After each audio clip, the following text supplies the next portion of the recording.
नमस्कार साथियों, स्वागत है एक बार फिर से आपसे जुड़ चुके हैं। भारतीय जनता पार्टी की पहली लिस्ट जो है हरियाणा विधानसभा चुनावों को लेकर आ चुकी है। सबके साथ शेयर हो रही है, सबके पास पहुंच रही है। आज हम इस वक्त जो है केवल आपको वो नाम बताने के लिए लाइव नहीं आए हैं, हम पूरी की पूरी रिपोर्ट लेकर आए हैं। किस मंत्री की टिकट कटी, किसको किस वजह से टिकट मिली, हर एक सीट का एक विश्लेषण आपके साथ साझा करेंगे। वीडियो को ज़्यादा से ज़्यादा शेयर कीजिए, क्योंकि इस वक्त आप देख पा रहे होंगे आपके व्हाट्सएप के ऊपर, आपके फेसबुक के ऊपर न जाने कितनी जगहों से आपको ये सूचना मिल चुकी होगी कि भारतीय जनता पार्टी ने 67 जो है लिस्ट लोगों की जारी कर दी है। 67 प्रत्याशियों की लिस्ट जारी कर दी है, जिसमें कई ऐसे नाम हैं जिन्हें आप जानते हैं, कई ऐसे नाम हैं जिन्हें आप नहीं जानते। उनके बारे में भी हम आपको अवगत करवाएंगे। तो सबसे पहले हम शुरुआत करते हैं इंद्रपाल चाहार जी और मेरे साथ कुलदीप पुनिया जी। राम राम सबको। राम राम भाई, सबको राम राम। तो दर्शकों, मैं आपसे ये निवेदन कर रहा हूं, आप इस वीडियो को अंत तक देखिएगा। हमारा प्रयास केवल आपको वो नाम बताना नहीं है, उस नाम के पीछे जो छुपी हुई ताकत है या किस वजह से उनको ये टिकट मिली है, इसका भी हम खुलासा करेंगे। तो हमारे साथ जुड़े रहिएगा। इंद्रपाल चाहार जी। हाँ जी। मैन फोकस है ना साथियों, हमारा ये रहेगा जो नाम आए हैं वह नाम किस कारण से आए हैं, उनका क्या बैकग्राउंड है, पूरा कच्चा चिट्ठा खोलेंगे भाई एक एक का। इंद्रपाल जी और मैं और हमारे साथी पत्रकार रघुवीर जी आपको पूरा अवगत करा देंगे कि इस बंदे को टिकट क्यों मिली है, जिसकी कटी तो क्यों कटी। शुरू करते हैं इंद्रपाल चार जी। कुलदीप जी, शुरू करते हैं कालका से। कालका से भाजपा की टिकट मिली है शक्ति रानी शर्मा को जी। ये धर्मपत्नी है विनोद शर्मा की जी। कांग्रेस से अलग होकर इन्होंने अपनी अलग पार्टी बनाई थी जी। 2014 में चुनाव लड़ा था और जब कार्तिकेन शर्मा को राज्यसभा का मेंबर बना दिया। कार्तिकेन शर्मा पुत्र है विनोद शर्मा के जी। और पिछले दिनों ही शक्ति रानी ने भाजपा ज्वाइन करी है। बिल्कुल अभी लेटेस्ट इसका फल इनको मिल गया है, कालका से टिकट मिल गई। लेकिन पूरी ऐसी संभावनाएं थी कि इनको टिकट अंबाला से दी जाएगी, क्योंकि इनका जो क्षेत्र है, जिनका जो बैकग्राउंड रही है, चुनाव लड़े हैं विनोद शर्मा ने भी, वो अंबाला से लड़े हैं। लेकिन इनको टिकट दी गई है कालका को। शक्ति रानी शर्मा वाइफ ऑफ विनोद शर्मा और इनके पुत्र कार्तिकेन शर्मा राज्यसभा के मेंबर हैं। अब बात आती है पंचकुला से। पंचकुला को लंबी चौड़ी बात नहीं, ज्ञानचंद गुप्ता कन्फर्म थे, वो आ गए हैं। बात आती है अंबाला कैंट की। अनिल विज आने थे, वो सब कुछ सभी जानते हैं। अंबाला शहर से असीम गोयल आए हैं। इनकी संभावना थी कि असीम गोयल को कालका भेजा जा सकता है और शक्ति रानी को अंबाला शहर रखा जा सकता, लेकिन इसको बदल दिया गया। असीम गोयल वर्तमान में मंत्री हैं नायब सैनी सरकार में। मुलाना से संतोष शारवान को उतारा गया है। इनके पिता भी पहले मंत्री रह चुके हैं पुराने समय में। शाडोरा से ये भी बहुत बड़ा नाम है, बलवंत शाडोरा। ये दामाद हैं सूरजभान के। सूरजभान राज्यपाल भी रह चुके हैं और बहुत से पदों पर रह चुके हैं, उनके दामाद हैं। बड़ा नाम है बलवंत शाडोरा। लाडवा से नायब सिंह सैनी आए हैं मुख्यमंत्री। ऐसी संभावनाएं थी कि वो करनाल से भी आ सकते हैं, क्योंकि वर्तमान में वो करनाल से विधायक हैं, लेकिन उनको लाडवा शिफ्ट कर दिया गया है। जगाधरी से भी बड़ा नाम है कंवरपाल गुज्जर। यमुनानगर से भी बड़ा नाम है घनश्याम अरोड़ा। रादौर से श्याम सिंह राणा आए हैं। श्याम सिंह राणा पिछले 6 महीने से, जो 7-8 महीने पहले अभय सिंह चौटाला ने यात्रा निकाली थी, उनके साथ पद यात्रा की थी, लेकिन 2 महीने पहले ही उन्होंने इनालो को छोड़कर भाजपा ज्वाइन कर ली थी और तभी से यह कन्फर्म था कि रादौर से श्याम सिंह राणा आएंगे। शाहबाद से नया चेहरा आए हैं सुभाष कलसाना। थानेसर से भी मंत्री हैं सुभाष सुधा, वो मैदान में आए हैं, इनकी टिकट कन्फर्म थी। पेवा से भी नया नाम आया है सरदार कंवलजीत सिंह का। गुला से चौंकाने वाला नाम आया है 2014 में जो वहां से विधायक बने थे कुलवंत बाजीगर। 2019 में उनकी टिकट काट दी गई थी और अब 2024 में उनको दोबारा टिकट दी गई है। किलैत से भी कमलेश डांडा जो कि मंत्री हैं, इनको टिकट दी गई है। ऐसे पूरी संभावनाएं थी कि कमलेश डांडा की टिकट कटेगी, लेकिन ऐसा बताया जा रहा है कि उनका ऑप्शन बीजेपी को नहीं मिला और कमलेश डांडा को ही रिपीट किया गया है। कैथल से भी लीला राम गुज्जर की टिकट फाइनल हो चुकी है। मान भी रहे थे उनको मिलेगी। बिल्कुल, लीला राम फिर से चुनावी मैदान में आ गए हैं। नीलोखेड़ी आरक्षित सीट है। भगवान दास कबीरपंथी हैं, 2014 में भाजपा की टिकट पर लड़े थे, हार गए थे। 2019 में इनको टिकट नहीं मिली थी। इंद्री से राम कुमार कश्यप हैं MLA, उनको टिकट दी गई है। करनाल से जगमोहन आनंद हैं, ये मनोहर लाल जी पूर्व मुख्यमंत्री हैं और आजकल जो केंद्र में मंत्री हैं, उनके मीडिया सलाहकार रह चुके हैं जगमोहन आनंद, उनको टिकट दी गई है। गरौंडा से हरविंदर कल्याण को टिकट दी गई है। पानीपत शहरी से मंत्री हैं वर्तमान में जाट बिरादरी से महिपाल डांडा, इनको टिकट दी गई है। पानीपत शहरी से प्रमोद विज जो कि MLA हैं, उनको ही रिपीट किया गया है। इसराना आरक्षित से बड़ा नाम है कृष्णपाल पंवार, 2019 में हार गए थे, 2014 में जीते थे, उनको अब टिकट दी गई है दोबारा। समालखा से मनमोहन बडाना गुजर बिरादरी से आते हैं, नया चेहरा है। खरखोदा से पवन खरखोदा हैं, 2019 में चुनाव हार गए थे बीजेपी की टिकट पर। सोनीपत से निखिल मदान हैं, वर्तमान में सोनीपत के मेयर हैं, तो बड़ा नाम है ये भी सोनीपत में। गुहाना से अरविंद शर्मा जो कि अब लोकसभा का चुनाव हार गए थे, उनको गुहाना भेजा गया है। चर्चाएं भी थी ऐसी, बिल्कुल MLA का चुनाव लड़ा है। सफीदों से आश्चर्यजनक रूप से नानून से शिफ्ट किया गया है राम कुमार गौतम को, जो जेजेपी की टिकट पर विधायक थे नानून से। राम कुमार गौतम को सफीदों भेज दिया गया है। जींद से वही नाम है कृष्ण मिड्डा, ये भी विधायक है वर्तमान में, इनके पिता हरचंद मिड्डा भी 2 बार विधायक रहे थे। ऊंचाना से भी आश्चर्यजनक नाम आ रहा है देवेंद्र अत्री का, जो कि चतुर्भुज अत्री के लड़के हैं, और चतुर्भुज अत्री जब जीवित थे तो चौधरी ओम प्रकाश चौटाला के साथ उनके डायरेक्ट संबंध थे। तो कृष्ण देवेंद्र अत्री आए हैं ऊंचाना विधानसभा क्षेत्र में, जाटलैंड के क्षेत्र में। पंडित को उतारा गया है भाजपा द्वारा। टोहाना से जैसा कि सभी को मालूम था देवेंद्र बबली आएंगे, अभी पिछले दिनों ही उन्होंने बीजेपी ज्वाइन करी है। फतेहाबाद से भी दूड़ाराम बिश्नोई आए हैं। रतिया से सुनीता दुग्गल हैं, जो इनका भी चर्चा था, जिनकी टिकट कट गई थी सिरसा से और फाइनल था इनका, कई दिन से चर्चा चल रहा था, हालांकि थोड़ा बहुत विरोध भी इनका हुआ था, लेकिन दे दी गई है। कालावाली आरक्षित से राजेंद्र देशु जोधा आए हैं। रानिया से शीशपाल कंबोज आए हैं। आदमपुर से जैसा कि जाहिर था भव्य बिश्नोई। उकलाना से आश्चर्यजनक नाम आया है, पिछले 2-3 दिन से चल रहा था, धानक पूर्व मंत्री जेजेपी से बीजेपी छोड़कर आए हैं जी। नानून से वही नाम फाइनल था कैप्टन अभिमन्यु का।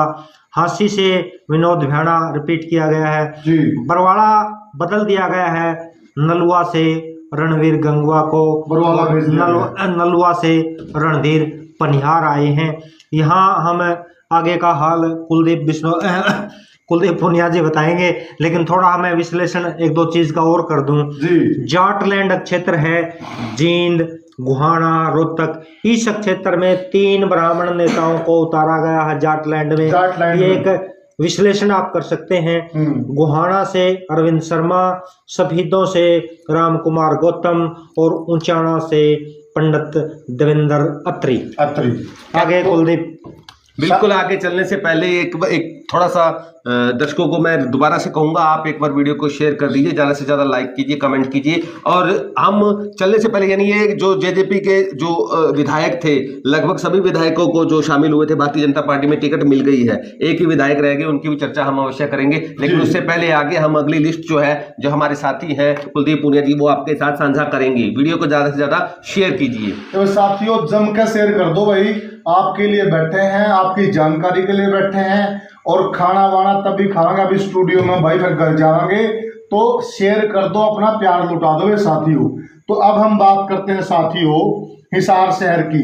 हिसार शहर से आपको मालूम है कि बीजेपी के 2 बार के विधायक हैं डॉक्टर कमल गुप्ता, और मंत्री भी हैं, उन्हीं को टिकट दिया गया है और मैदान में उतारा गया है साथियों।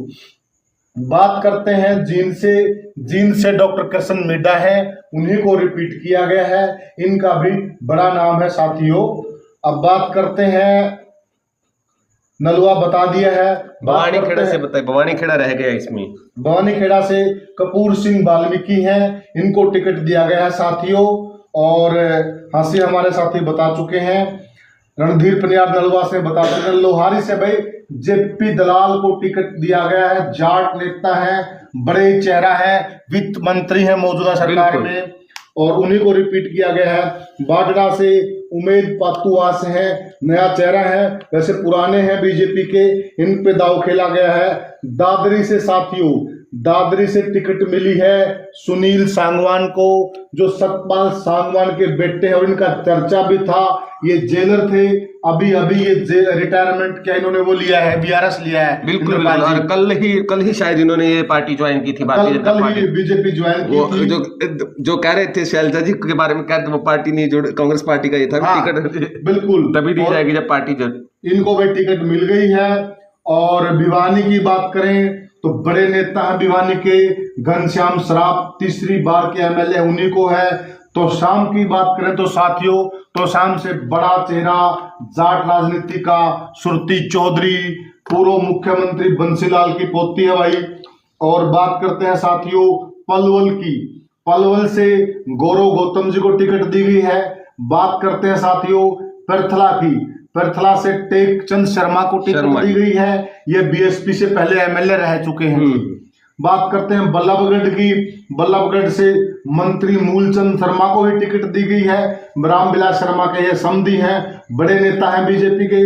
फरीदाबाद की बात करें तो विपुल गोयल को दी गई है, जो 2014 से 19 में मंत्री भी रहे हैं बीजेपी सरकार में।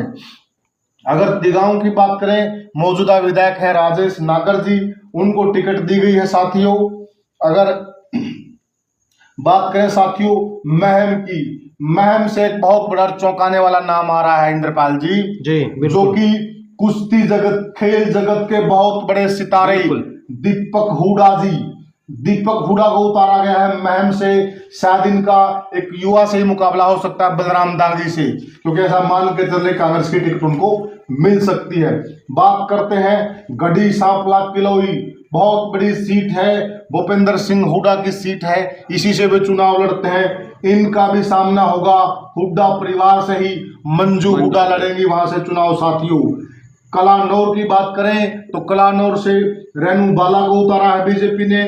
बहादुरगढ़ से दिनेश कौशिक को उतारा है, जो पूर्व में पुंडरी से आजाद एमएलए रह चुके हैं साथियों, अब इनको बहादुरगढ़ भेज दिया गया है बीजेपी द्वारा। बादली से एक और बहुत बड़ा जाट चेहरा आ गए हैं, ओम प्रकाश धनखड़ जी, जो प्रदेश अध्यक्ष रहे हैं बीजेपी के, बड़े चेहरे हैं पार्टी में साथियों, जाट समाज से आते हैं। अगर जज्जर की बात करें तो यहाँ से कप्तान सिंह बिरडाना को उतारा साथियों, यह एक बहुत कांटे का मुकाबला हो सकता है, इनका भी अच्छा नाम है क्षेत्र के अंदर। बात करते हैं बेरी की, संजय कबलाना को उतारा साथियों, बीजेपी से चुनाव लड़ चुके हैं, बीजेपी के पुराना चेहरा है, ये पुराने आदमी है बीजेपी के, इनको मौका दिया गया है। अटेली से बात करते हैं आरती राव को उतारा गया है, जो इंद्रजीत की सुपुत्री है और बहुत पकड़ मानी जाती है उस क्षेत्र के अंदर। और इस बात पर चर्चा भी होता था इंद्रपाल जी कि इस बार आरती राव को टिकट मिलेगी। नांगल चौधरी की बात करें, मंत्री हैं चौधरी अभय सिंह यादव, उन्हीं को रिपीट किया गया है। कौशली की बात करें तो यहाँ पे अनिल दहीना को उतारा गया है।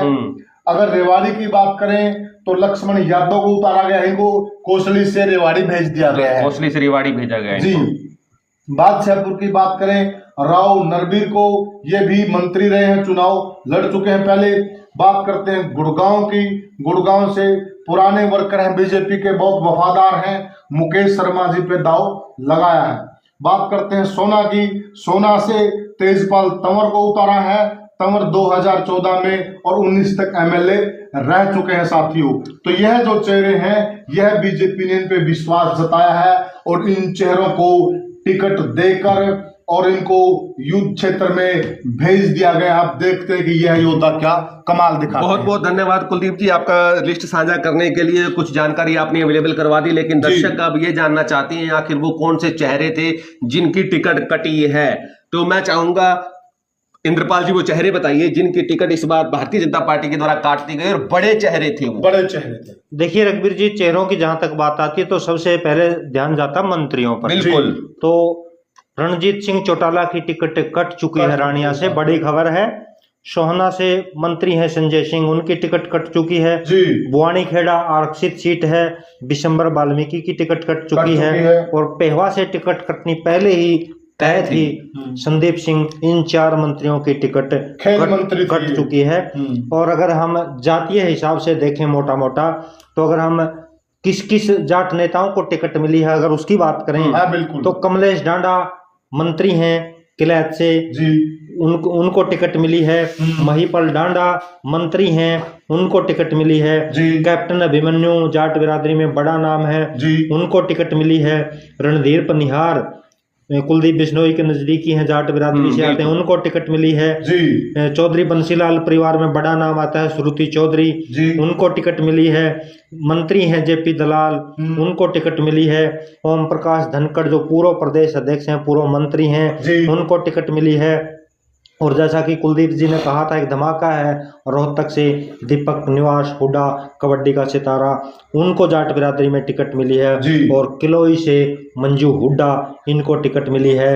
अगर हम ब्राह्मण बिरादरी की बात दर्शकों, करें, एक बार मैं कई जाट repeat- चेहरों एक पे बार- मतलब बिल्कुल एक बार मैं रिपीट करना चाहूंगा इस लिस्ट को। मैं थोड़ा रानिया से जिनकी टिकट कट चुकी है वो चौधरी रंजीत सिंह जी है। सोहना जी। से जिनकी टिकट कटी है वो संजय सिंह है। ये वो नाम है जो मंत्री रह चुके हैं। विशंबर वाल्मीकि जी, ये एक नाम, बड़ा नाम है, जो मंत्री हैं और इनकी टिकट कट चुकी है। और जो हमारे संदीप सिंह जी खेल मंत्री थे जो पहले, वो उनकी टिकट कट चुके। जाट समुदाय से जिनको, क्योंकि ये माना जा रहा था अभी जाट समुदाय को कितनी टिकटें भारतीय जनता पार्टी देगी, तो यहाँ काफी नाम आ रहे हैं। कितने नाम है ये गिन के थोड़ा बताइए इंद्रपाल जी, दर्शकों को देखिए जानकारी इसमें मिले। अभी तक पूरा विश्लेषण नहीं हो, और भी निकल सकते हैं। और भी निकल सकते हैं, ये कितने, जल्दी बिल्कुल। जल्दी लेकिन ये जल्दी कितने बैठते हैं जो हमने ये बताए? हैं 1 2 3 4 5 6 7 9 10 नाम हैं। 9-10 10 नाम। नाम के आसपास है ये 67 में, साथियों के। 67 में से। हाँ, 67 क्योंकि में से। इनमें कईयों के पीछे जो गोत्र नहीं लगा हुआ हमें थोड़ा मालूम नहीं है। हो सकता है कई बार आदमी अपने शहर का नाम लगा देता, पीछे अपने गांव का नाम लगा देता है। 67 में से 9 10 तो हैं। देवेंद्र बबली भी है इसमें। हाँ, देवेंद्र बबली देवेंद्र बबली भी हैं। देवेंद्र बबली भी हैं। बड़ा नाम है देवेंद्र कई बबली। जाट चेहरों पर दाव लगाया है बीजेपी पार्टी ने साथियों, बड़ी खबर है। बिल्कुल। और अगर हम ब्राह्मण बिरादरी की बात करें जी तो भाजपा की तरफ पिछले 2-3 चुनाव से रुझान रहा है। तो गुहाना से बड़ा नाम है अरविंद शर्मा जी सफीदों से राम कुमार गौतम, जी ऊंचाणा से पंडित देवेंद्र अत्री, मुकेश शर्मा, जी कालका से शक्ति रानी शर्मा, और दिनेश कौशिक जो पहले 2 बार विधायक बन चुके हैं पुंडरी से, जी और मूलचंद शर्मा मंत्री हैं रहे हैं। ये ब्राह्मण बिरादरी से आते हैं। पृथला से टेकचंद शर्मा जी रह गए हैं शायद, जी वो भी जी, है। जी। पृथला से टेकचंद शर्मा जी टेकचंद हैं, शर्मा वो भी जी है, हैं। वो भी ब्राह्मण बिरादरी से आते और हैं। अगर बढ़िया बिरादरी की बात करें तो ज्ञानचंद गुप्ता, असीम गोयल, कमल गुप्ता, विपुल गोयल।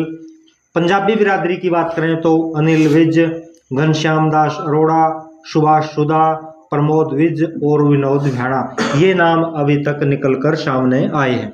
एक नाम और हो सकता है ब्राह्मण चेहरा, ये गौरव गौतम है। गौरव गौतम, गौरव गौतम, यह भी मुझे लग रहा है कि ब्राह्मण चेहरा ही हो सकते हैं। वैसे गौतम 1-2 कास्ट में और भी है इंद्रपाल जी, पर बिल्कुल हम एक बिल्कुल। अंदाजा लगा रहे हैं। लेकिन ये जानकारी जो जुटाई गई है, ये कुछ शहरी ऐसे आए थे जिन जो बिल्कुल नए, आपके चेहरे लिए भी से। नए हैं और हमारे लिए भी नए हैं। बिल्कुल। तो हमने इस पे जितनी भी जानकारी जुटाई जा सकती तो जुटाने के बाद आपके साथ कुछ साझा समय की है। का साथियों बड़ी तो जल्दी बहुत जल्दी में ये काम हुआ, लेकिन ये इतना विश्वसनीय जानकारी ही है, क्योंकि जो भी हम जुटाते हैं विश्वसनीय सूत्रों से ही हम ये जानकारी प्राप्त करते हैं। शायद टिकट डिक्लेयर होने के 1 घंटे के अंदर अंदर इतनी जानकारी शायद और नहीं मिलेगी। बिल्कुल बिल्कुल ऐसा नहीं होगा। एक ये जैसे ये उमेद पहल, पातुवास भी जाट चेहरा है, हाँ। जो कि जो हम कह रहे थे कई बंदे गांव के नाम पीछे लगाते हैं। सुनील सांगवान जी हैं। हाँ, सुनील सागवान जी हैं। तो ठीक है। काफी ऐसे चेहरे कई हैं जो और हैं जाट साथियों, चेहरा है, हाँ, जाट चेहरा है।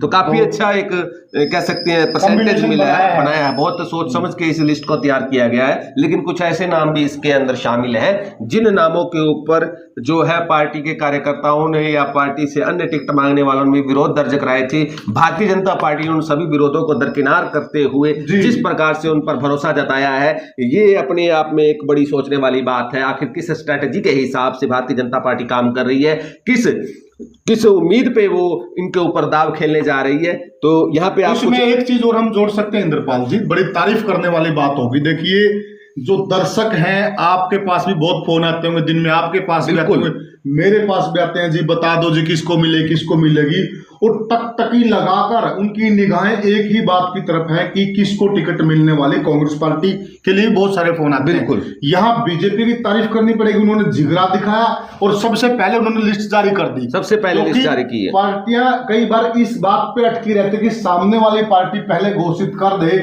और फिर हम जातिगत आंकड़े देखकर अपनी टिकट घोषित करें, समीकरण बना के कि फलानी पार्टी ने कौन सी जाति का उम्मीदवार तारा, तो हम फिर कौन सी पार्टी का उम्मीदवार तारे ताकि वह आसानी से जीत सके। बिल्कुल। लेकिन यहाँ बीजेपी ने दिलेरी दिखाई और बीजेपी अपनी 67 उम्मीदवारों की लिस्ट लेकर आ गई। जैसा कि सुनने में आ रहा कि 4 तारीख को बीजेपी की आ जाएगी और लगभग 4 तारीख को आ गई।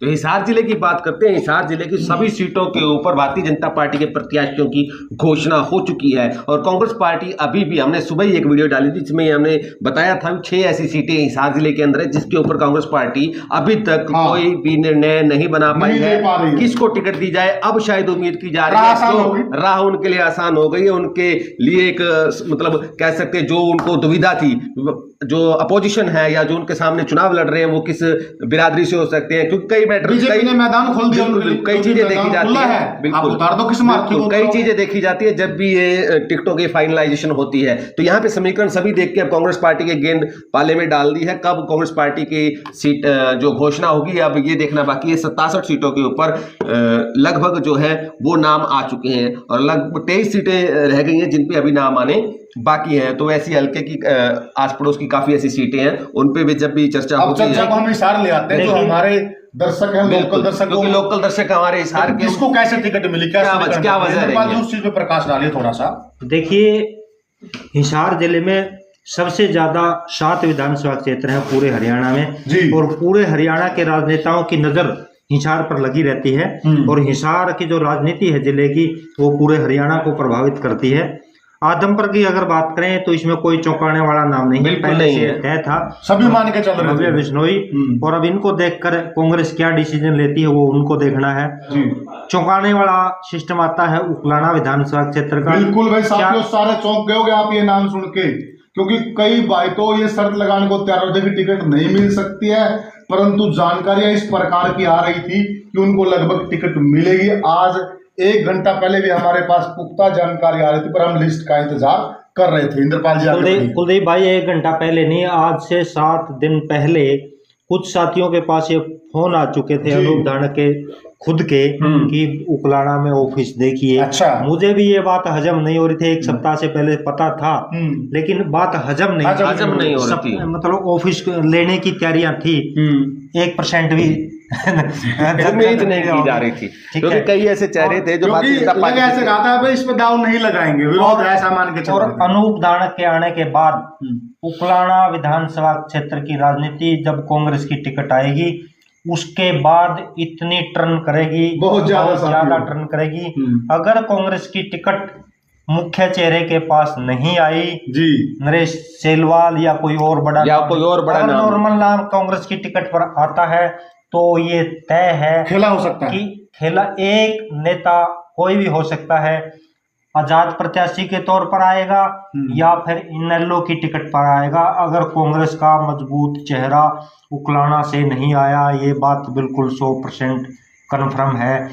तो साथियों, जैसा कि इंद्रपाल जी कह रहे हैं कि अगर कांग्रेस पार्टी से मजबूत चेहरा नहीं आया और किसी और पार्टी, आप समझ रहे हो नहीं सारा हम कहाँ कर रहे हैं, इनेलो की तरफ अगर उन्होंने खेला कर दिया तो साथियों इस सीट पर लगभग हम यह मानते कि खेला होना तय है। साथियों, आप भी मानते रघबीर जी चीज? बिल्कुल है, क्योंकि अब जो पिछली बार गलती की थी पार्टियों ने, जिस प्रकार से भाजपा और कांग्रेस पार्टी ने पिछली बार गलती की थी, दोनों पार्टियों ने अपनी अपनी सीट को अपनी नादानी की वजह से खो दिया था। 2019 की हम बात कर रहे हैं, 2024 के अंदर अब उनके पास मौका है। भारतीय जनता पार्टी ने तो एक स्टेप ले लिया, अभी उनकी मतलब क्या उनका डिसीजन किस बेस पे उन्होंने लिया है तो भविष्य के गर्भ में और जल्दी पता लग जाएगा इन सब के बारे में। लेकिन अब कांग्रेस के पाले में गेंद है, कांग्रेस किस तरीके से, किस नजरिए से, क्योंकि सब कुछ उनके पास 19 का भी अनुभव है, 19 के अंदर उनके साथ क्या हुआ था और 24 के अंदर अभी तक उनके लिए खुली है ये जो राह जो है वो इस राह पर कैसे चलना चाहते हैं। क्या किसी अननोन पर्सन को यहां उतार कर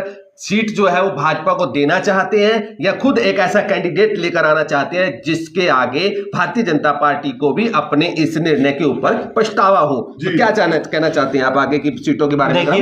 उकलाना की अगर बात करें तो आज के दिन वैसे अनूप धानक को भाग्य का धनी कहा जाता है, बिल्कुल, लेकिन आज जब भाजपा की टिकट पर ये आए हैं तो बिल्कुल कमजोर प्रत्याशी के तौर पर इनको देखा जा रहा है और ऐसी भी संभावनाएं हैं कि शायद बीजेपी का जो कैडर है उकलाना विधानसभा क्षेत्र का, शुरुआती दौर में इनकी बिल्कुल भी मदद नहीं करेगा। ये उसको किस प्रकार अपने पक्ष में लाते हैं, ये सोचने वाली बात है। क्या इनकी रणनीति रहती है वो देखने वाली बात है। शुरू में अनूप धानक को उकलाना विधानसभा क्षेत्र में भाजपा के नेताओं द्वारा ही, कार्यकर्ताओं के द्वारा ही विरोध का सामना करना पड़ सकता है। मैं इसी चीज पे आना चाहता आप सब एक चीज मैं कुलदीप जी आपको टोकना चाहूंगा। 4/7/2019 की बात कर लीजिए, जब ये जेजेपी पार्टी की टिकट लेके आए थे तो अकेले एक ही गाड़ी में घूमा करते थे, लेकिन जैसे ही इन दोनों पार्टियों के द्वारा गलत टिकटों का जो निर्णय हुआ ना, उसके बाद जो है अनूप धनक जी का चुनाव जो है वो चल पड़ा। किस्मत के धनी आपने सही कहा है, एकमात्र ऐसे जेजेपी के पार्टी के वो विधायक रहे हैं जिन्हें मतलब विधायक बनने के साथ ही वो मंत्री भी बन गए। और रघुविंद्र जी खुद जो अनूप धानक के नजदीकी हैं वो भी ये खुद मानते हैं कि अगर नरेश सेलवाल टिकट पर आते हैं तो अनूप धानक के जो बोरिया बिस्तर वो 11 बजे तक बंद जाएगा। लेकिन जैसा मैंने पहले कहा, अगर कांग्रेस की टिकट पर कोई कमजोर आया फिर इनका कुछ भी हो सकता है। कमजोर हो तो कुछ भी रास्ता निकल सकता है बीच में से। हाँ जी, क्या कहना चाह रहे थे? मैं ये कहना चाह रहा था, जैसे इंद्रपाल जी ने कहा कि अगर कांग्रेस ने कमजोर कैंडिडेट उतारा और इनेलो ने खेला कर दिया तो इसमें भी कोई दो राय नहीं कि ये किस्मत के धनी हैं। क्योंकि आज से जिस प्रकार से इनका हल्के में विरोध है, आज से पहले कोई यह बात मानने के लिए तैयार नहीं था कि इनको टिकट भी मिल सकती है। हर कोई ये सोच रहा था कि बीजेपी इतनी मूर्ख नहीं है, वो इनको टिकट देगी, ऐसा मान के चलते थे। और रही विरोध की बात, अब मेरा मानना ये है कि इनको अंतर कलह का सामना बिल्कुल करना पड़ेगा। यहाँ पर बीजेपी पार्टी को बड़ा जोर लगाना पड़ेगा कि वह विरोध को कैसे दबाते हैं और उनको किस प्रकार से साथ में लेके चलते हैं। जो बीजेपी के पुराने कार्यकर्ता हैं, जिन्होंने हल्का उकलाना में पुराने समय से बीजेपी के लिए पसीना बहा है। कुलदीप जी एक चीज इसमें मैं और जोड़ना चाहता हूं दर्शकों के साथ, शायद आप इस बात से सहमत होंगे। ये वो सीटें हैं जिन सीटों के ऊपर भारतीय जनता पार्टी अपनी उम्मीद खो चुकी है, जिन्हीं सीटों के ऊपर इनको उतारा गया। तो क्या स्ट्रेटेजी है उनकी, ये भारतीय जनता पार्टी ही जाने। सट्टा लगा दिया एक तरह से, एक सट्टा लगा दिया, आगे तो आगे नहीं आई तो नहीं सही। देखिए रघुवीर जी, अगर सीधा मुकाबला होता है, कांग्रेस का मजबूत प्रत्याशी होता है तो अनूप धानक बिल्कुल हार की स्थिति में है। 2 बजे चाय पी लेंगे। अगर 11 बजे अगर मुकाबला तिकोना बनता है फिर इनको कमजोर नहीं माना जा सकता, क्योंकि आशा खेदड़ का बहुत ज्यादा विरोध 2019 में था, खासकर एससी वर्ग के द्वारा। उसके बावजूद भी, इतने विरोध के बावजूद भी लगभग 45,000 के आसपास मत आशा खेदड़ ले गई थी। तो अनूप धानक अगर कमजोर हैं तो सीधे मुकाबले में है, अगर तिकोना बना तो इसमें फिर इनको कमजोर नहीं मान सकते। अब आगे की अगर हम अगली सीट की बात करते हैं, अगली सीट पर भी एक ऐसा नाम जो अगर हम बात करते हैं बरवाला विधानसभा की बात करते हैं, एकमात्र ऐसे चेहरे जेजेपी पार्टी के जो भारतीय जनता पार्टी में शामिल तो हुए, लेकिन उन्हें वो इनाम, वो पुरस्कार नहीं मिला। जोगीराम सिहाग इस मामले में धनी नहीं रहे, भाग्य के धनी नहीं रहे, उनके टिकट कटी। और अब जो टिकट दी गई है नलवा के जो विधायक है और पूर्व डिप्टी स्पीकर जो है रणबीर गंगवा जी, वो बरवाला में आ चुके हैं। ओबीसी समाज से संबंध रखते हैं, बैकवर्ड क्लास के नेता हैं, और यहाँ पर ओबीसी के नेता को उतार दिया, ओबीसी बैकवर्ड क्लास के नेता को उतार दिया। अब कांग्रेस की स्ट्रैटेजी क्या होने वाली है, और अगर आप इनको लेकर चलते हैं बरवाला के, इसके पीछे क्या कारण रहे? देखिए, बरवाड़ा में रणवीर गंगवा कारण जो आने का कारण वो हम पहले भी डिस्कस कर चुके हैं। कुलदीप बिश्नोई ने जोर लगाया रणधीर पनियार के लिए, नलवा के लिए। जब नलवा में रणधीर पनियार की फाइनल हो गई तो इनको बरवाड़ा भेजा गया रणवीर गंगवा को। इनकी टिकट नहीं काट सकते, जैसा आपने कहा कि ओबीसी के बड़े नेता है, तो यही एक इनके आने का कारण है। बरवाड़ा में जब बीजेपी की टिकट फाइनल हो गई है तो कांग्रेस की इस बात के लिए आसान हो गई है, वो सोच सकते हैं कि ओबीसी से अपना टिकटार्थी ले आए या जाट बिरादरी से या उपन बिरादरी से लाएं। तब कांग्रेस के पास सोचने के लिए समय बच गया है। बाद में उनको ये नहीं पछताना पड़ेगा कि हमने पहले टिकट दे दी थी। अब हो सकता है कि कांग्रेस पूरी संभावना है कि जाट बिरादरी के नेता को लेकर आएगी, क्योंकि पिछले अगर चुनाव को हम देखें कांग्रेस पार्टी का, 2014 का भी 2019 का भी, कांग्रेस पार्टी ओबीसी नेता के दम पर पीछे रह चुकी है। 2014 में रामनिवास घोडेला और 2019 में भूपेंद्र गंगवा कांग्रेस की टिकट पर बरवाड़ा से थे और दोनों चुनाव हारे हैं। 2019 में तो भूपेंद्र गंगवा चौथे स्थान पर रहे हैं। तो बरवाड़ा विधानसभा क्षेत्र में मोटे तौर पर 1,80,000 के आसपास मतदाता हैं और जिनमें से 48,000 और 52,000 के बीच में लगभग जाट मतदाता हैं। तो उनको किसी भी प्रकार से इग्नोर नहीं किया जा सकता। लेकिन जैसा कि लोकसभा चुनाव में कांग्रेस ने एक रणनीति खेली है, एक बिरादरी को उसी की बिरादरी से काटना, तो रामनिवास घोड़ेला या जो विजेंद्र पंगाड़िया हैं, बिल्कुल वो भी अगर हुड्डा की तरफ से आते हैं, अगर क्योंकि रणवीर गंगवा की तरफ अगर कुमार बिरादरी का वोट नहीं गया तो ये दो चेहरे आते हैं। कांग्रेस की यह रणनीति भी हो सकती है कि ये कुमार बिरादरी के वोट अपने दम पर ले लेंगे और जो जाट वोट है वो हुड्डा के कारण डाल देगा। अब पूरी तरह से सोचने का मौका कांग्रेस में मिल गया है, क्या रहता है, अब क्या निर्णय लेते हैं वो कांग्रेस पार्टी को देखना है। लेकिन यहाँ पर जब रणवीर गंगवा जी को बरवाला भेजा गया तो इसके पीछे एक व्यक्ति, एक ऐसे नेता की ताकत जो है वो सामने आई है, चौधरी कुलदीप बिश्नोई जी की। चौधरी कुलदीप बिश्नोई जी के साथी रणधीर पनिहार, जिनकी टिकट के लिए उन्होंने प्रयास किए और उनको वो टिकट दिलवाकर माने। तो यहाँ पर ये देखना बनता है, भारतीय जनता पार्टी ने उनका मान सम्मान किया है, उनके कद को बढ़ाया है इस टिकट को देकर। तो क्या मानते हैं अगली किस सीट के बारे में हम बात करें? नलवा से रणधीर पनिहार की बात कर लेते हैं। थोड़ा सा बात बरवाला की करेंगे। हाँ जी। जैसा कि इंद्रपाल जी कह रहे हैं कि अगर कांग्रेस ने नई रणनीति अपनाई है, वह जिस जाति का कैंडिडेट बीजेपी उतारती है उसके आगे वही कैंडिडेट वह उतारती है। इससे पहले भी हम चर्चा कर चुके हैं, उसका मैं जवाब लूंगा, लेकिन आप कुलदीप बिश्नोई की बात कर रहे हैं। देखिए, बहुत सारी बातें चल रही थी। अब जैसे ही रणधीर पनिहार को टिकट मिली है, एक बात तो तय होगी कि कुलदीप बिश्नोई अपने बंदे के पीछे बिल्कुल खड़े होते हैं, बिल्कुल खड़े ये मानना पड़ेगा। बिल्कुल, क्योंकि कुछ समय तक यही माना जा रहा था कि वह अपना नुकसान देख रहे हैं, कहीं आदमपुर में उनको कुम्हार जाति का वोट नाराज होकर उनको नुकसान ना पहुंचा दे। परंतु उन सारी बातों पर कुलदीप बिश्नोई ने विराम लगाने का काम किया और वह अंत तक अपने अनुमान के पीछे खड़े रहे और अपने अनुमान को टिकट दिलाई। अब सवाल रहा है दूसरा, मैं इंद्रपाल जी से जानना चाहूंगा, अगर कांग्रेस यही रणनीति अपनाती है कि जाति के सामने जाति का कैंडिडेट उतारती है, तो क्या इंद्रपाल जी यह संभावना नहीं रहेगी कि जाट वोट एक बहुत बड़ा वर्ग है जाटों का, और जाटों की अगर टिकटें कम होंगी तो क्या फिर कांग्रेस पार्टी को इस प्रकार का नुकसान होने की संभावना नहीं बनी रहेगी? कुलदीप जी, बिल्कुल बनी रहेगी, लेकिन वो देखने वाली बात ये उस टाइम होगी जब कांग्रेस की पूरी लिस्ट आ जाएगी। हरियाणा में 27 से लेकर 30 सीटें ऐसी हैं जो प्योर जाट बिरादरी का प्रभाव है और 15-17 के आसपास ऐसी सीटें हैं जिसमें अगर एक बिरादरी और जाट के साथ जुड़ा है, जाट बहुत ज्यादा संख्या में है लेकिन एक बिरादरी और अगर उसके साथ जुड़ जाए तो अच्छा प्रभाव उस पर रहता है। यानी अगर दो बिरादरी मिल जाए, 27 से लेकर 30 सीटों पर तो जाटों का एक प्रकार से तगड़ा प्रभाव है। तो 28-30 सीटों पर पूरी संभावना है कि जाट बिरादरी के नेता आने चाहिए। वो लिस्ट के बाद होगा और ये पूरा विश्लेषण होगा। लोकसभा चुनाव में कांग्रेस पार्टी ने 2019 में 4 जाट नेताओं को टिकट दी थी, लेकिन 2024 में कांग्रेस पार्टी ने लोकसभा में उसको 50% घटाकर 2 जाट नेताओं पर ले आया था। वो तो एक सेंटर का सिस्टम था। अब इसमें क्या रहता है, वो जब कांग्रेस की पूरी लिस्ट आ जाएगी उसके बाद ये विश्लेषण होगा। और कांग्रेस की लिस्ट के आने के भी अभी फिलहाल जो गठबंधन की चल रही थी, एक एक बयान आया है रणदीप सिंह सुरजेवाला जी का, वो बयान आया था। अभी वो गठबंधन से राजी नहीं है, गठबंधन में खुश नहीं है वो।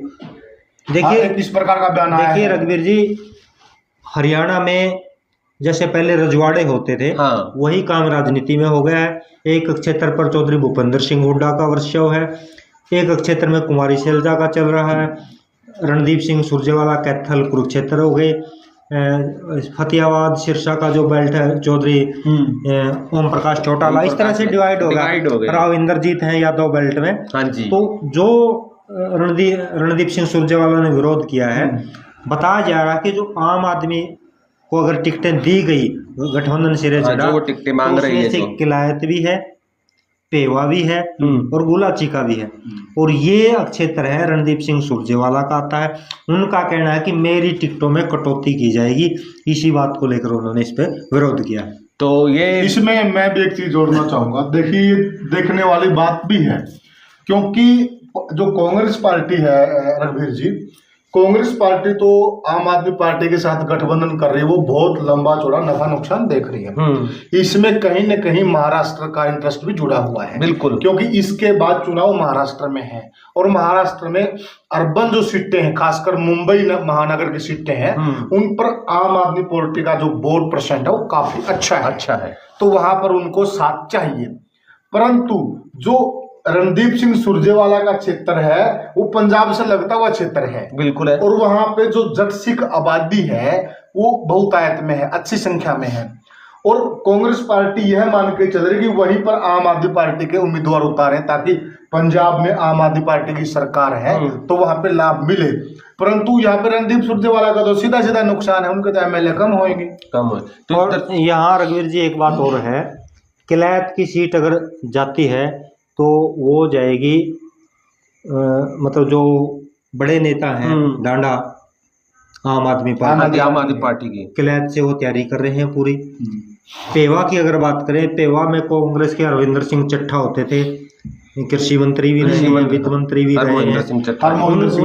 उनके बाद उनके पुत्र थे मनवीर, वो उतना प्रदर्शन नहीं कर पाए, तो उसके बाद कांग्रेस थोड़ी कमजोर पेवा में है। और बात करें अगर गुला चिका की पिछले 30-35 साल से दिल्लू राम बाजीगर एकमात्र प्रत्याशी चले आ रहे हैं, कभी हार जाते हैं कभी जीत जाते हैं, लेकिन कम से कम शायद 3 बार तो विधायक पक्के रहे होंगे वो। लेकिन पिछले दो चुनाव हैं 2014 का 19 का, वो हार चुके हैं। उसके कारण कांग्रेस ने शायद वहां आम आदमी को देना उचित समझा। और जो पेवा का और गुला का जो चिक्का है वो पूरी तरह से पंजाब के साथ लगता है, और किलायत की जो सीट है वो जो आम आदमी पार्टी के नेता हैं उनके कारण ये होगा। तो दर्शकों, यहाँ पर आपके साथ हमने लिस्ट साझा की जो कि भारतीय जनता पार्टी ने आज जारी की 67 प्रत्याशियों की लिस्ट। इस लिस्ट के ऊपर हमने विस्तार से चर्चा की, आखिर किस समुदाय को कितनी सीटें दी गई हैं। हालांकि 1-2 सीटें ऊपर नीचे हो सकती हैं, जितनी जानकारी हमने जुटाई वो मात्र 25 से 30 मिनट के अंदर हमने जुटाई है। जो जानकारी हमारे पास पहले थी उसको भी हमने इस्तेमाल किया, और ये जानकारी इकट्ठा करने के लिए हमने आज से मेहनत नहीं की, कई दिनों से हम लगे हुए हैं। हमारी इस जो वीडियो को अगर आप शेयर करते हैं, ज़्यादा शेयर करेंगे, कमेंट करेंगे, लाइक करेंगे, तो हमें बहुत हिम्मत मिलेगी ऐसी वीडियोस बनाने के लिए। और आप इसी तरीके से हमारे साथ जुड़े रहिएगा, नई नई जानकारियां हम आपके पास लेकर आते रहेंगे। कुछ अंत में कहना चाहेंगे? जो बाकी जानकारियां हैं वो हम कल देंगे। बिल्कुल बिल्कुल, हम जुड़े रहेंगे, आप जुड़े रहिएगा। चैनल जो चल रहे हैं, जिस चैनल पे आप इस वीडियो को देख रहे हैं उसको शेयर जरूर कर लीजिए, उसको लाइक जरूर कर लीजिए, फॉलो जरूर कर लीजिए, क्योंकि आपको लगातार इस प्रकार की जानकारियां हम देते रहेंगे। और हमारे साथ जुड़े रहने के लिए आपका बहुत बहुत धन्यवाद। कल साथियों अगर कोई कमी रह गई है तो कल हम आपको बिल्कुल एक एक सीट का खोल कर विश्लेषण करेंगे, क्योंकि आज समय बहुत ज्यादा हो गया है, लंबी वीडियो हो गई है। इंद्रपाल जी हम तीनों बैठकर बिल्कुल एक एक बारीकी से विश्लेषण करेंगे। तो अब हम विराम देते हैं। तो साथियों, आप सबको राम राम।